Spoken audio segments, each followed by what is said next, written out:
মুক্তি পাওয়ার উপায় নেই, এটা করে দিলাম, বাবা পেয়ে গেলাম, চলে গেলাম, ওটা তার পুরো বডিটাই হলো পচা।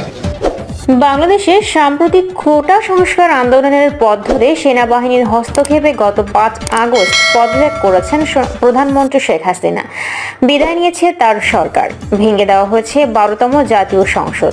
অন্তর্বর্তী সরকারের নেতৃত্বে এসেছেন ডক্টর মোহাম্মদ ইউনূস। এরই ধারাবাহিকতায় যমুনা টিভির আদলে তৈরি ফটোকার্ডের মাধ্যমে প্রচার করা হচ্ছে ক্রিকেট বোর্ড বিলুপ্ত করে এর সাথে জড়িতদের ক্ষুদ্র ঋণ নিয়ে গ্রামে গিয়ে কৃষিকাজ করতে বলেছেন ডক্টর মোহাম্মদ ইউনূস।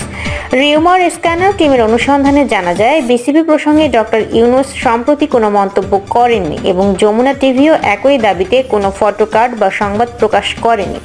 ভাইরাল এই দাবিটি প্রচার করা হয়েছে যমুনা টিভির তারিখবিহীন ফটোকার্ডের আদলে।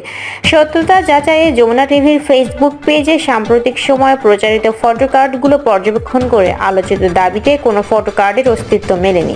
যমুনার ফেসবুক পেজে প্রকাশিত এক পোস্টে এ সংক্রান্ত দাবিটিকে ভুয়া বলে জানানো হয়েছে।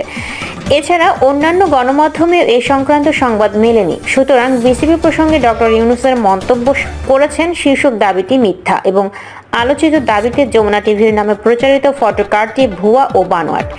বেঁধে দেওয়া সময়ের মধ্যে পদত্যাগ করেননি বাংলাদেশ ফুটবল ফেডারেশনের সভাপতি কাজী সালাউদ্দিন। এবার তার পদত্যাগের দাবিতে লং মার্চ টু বাফুফে কর্মসূচির ডাক দিয়েছে আল্ট্রাস নামের একটি ফুটবল সমর্থক গোষ্ঠী।